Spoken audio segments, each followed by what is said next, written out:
I'm going to provide a few quotes from C.S. Lewis at the end of this video that I think do a fantastic job of explaining the problem with Dennis Prager's take.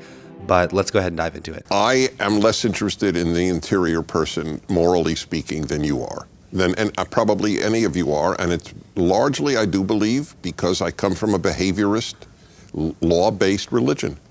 We care how you act.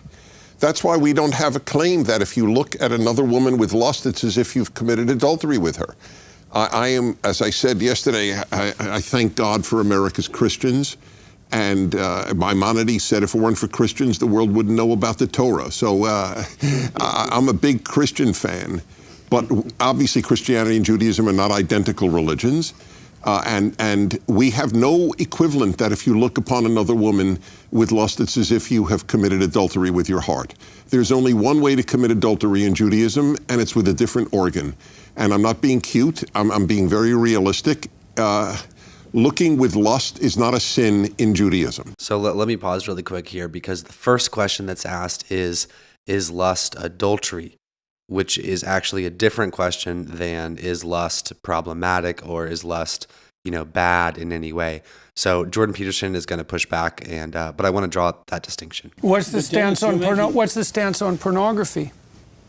So pornography, when I'm asked this question, just to put you on the spot. You did indeed. Okay, so my answer when it's raised on my radio show, I have a male-female hour, and I'm very open about sexual subjects. I always ask if a wife calls me and says, my husband looks at pornography, I found on his computer, I have one question. How is your life of intimacy with your husband? Is it good?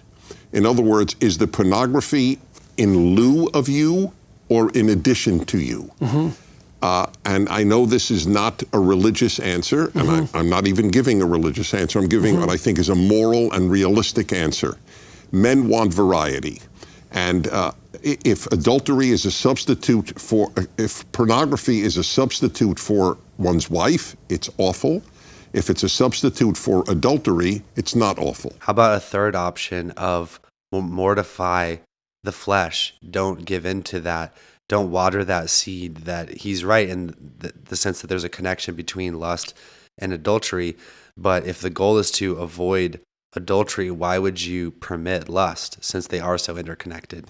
That is my unpredictable answer. Well, there is a clinical rule of thumb that's akin to that, I would say. If you're trying to decide clinically whether someone's partaking in a habit, say use of alcohol, has reached the threshold of clinical significance, one of the things you do is ask the person you're assessing, is it interfering with your employment? Has it got you in trouble with the law? Is your family complaining? Does it stop you from doing other things that you should be doing?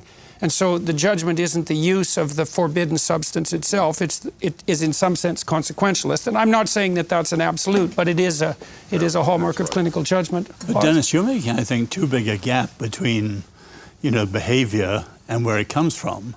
And surely the 10th commandment is exactly that. You could expound everything Jesus said from thou shalt not covet thy neighbor's wife, or another woman you're not whatever. Mm-hmm. Well, the whole point of coveting, it begins in the heart. And I understand your Hebrew word for covet is a desire that doesn't stop halfway. Right, to take. It takes action. It's to take. Yeah. We know now both neuroscientifically and spiritually how damaging it is to a human being. Recently, I received an email from a subscriber that really hit me. He said he had been praying for help, and then just a couple hours later, he heard me giving an ad on this channel for this app. He downloaded it immediately, and he told me weeks later that it had been exactly what he was looking for. The app is called Relay.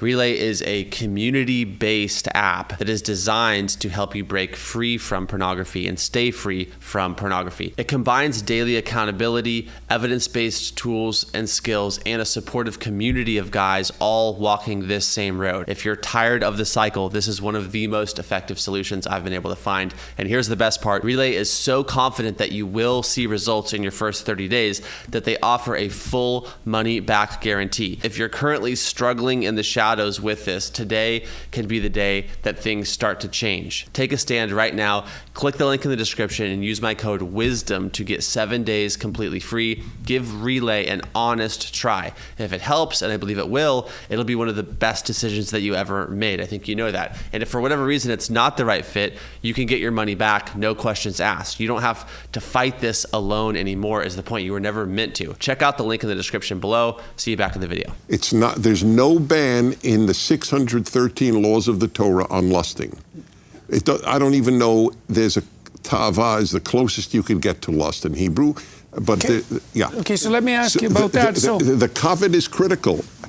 I can be attracted to my neighbor's wife. I can't want her. There's a difference because but what about a single woman? I asked one of the great Protestant thinkers of our generation in a public debate in Phoenix. I asked them, so can a single Christian male look upon a single woman with lust? He can't be committing adultery. He's not married and she's not married. So is the real ban lust or is the ban on adultery? Okay, so now he's very explicit, where at the start it sounded like it was not totally clear what we're talking about. Let me go ahead, as I promised, and pull up 2 quotes from C.S. Lewis here that I think are just perfect.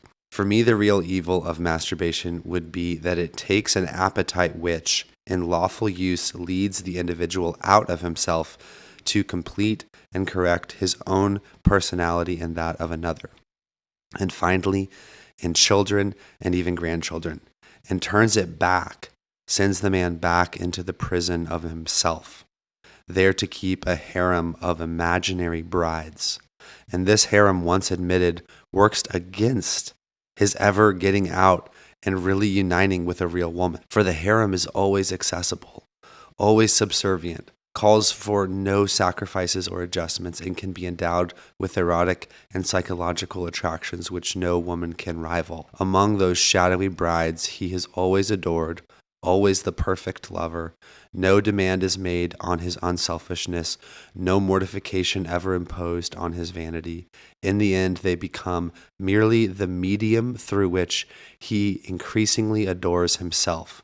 After all, almost the main work of life is to come out of ourselves, out of the little dark prison we are all born in. Masturbation is to be avoided, as all things are to be avoided which retard this process. The danger is that of coming to love the prison. And I think that is so deep and so profound and gets to the heart of the problem with lust, not just the behavioral working out of it, but how it affects the person themselves. Here's another one. Last one.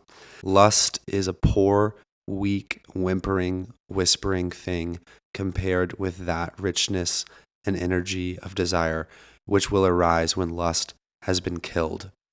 And so you see in both of these quotes that Lewis is creating a dichotomy between lust and the good life, basically, between selfishness and control of self towards the end of giving to others and unifying with a real person in the real world. Lewis's understanding here goes a layer deeper than just behavior. I'm honestly really surprised that Dennis Prager cannot see the spiritual damage of lust. My last thought is that this is an example of what can go wrong when you discredit the teachings of Jesus, basically. When you say, yeah, that guy told us that actually adultery begins in the heart, but he didn't know what he was talking about. He was just a revolutionary. He didn't have any authority. And I think that when you try to separate Jesus from the authority that he had, you run the risk of very bizarre takes on very important issues like this one. That being said, I hope you guys enjoyed the video. Thanks for putting up with my voice. I'm, if you can't tell, a bit under the weather, but I wanted to tackle this topic while it was fresh on the internet. And like, subscribe, all the things. I'll see you guys in the next video.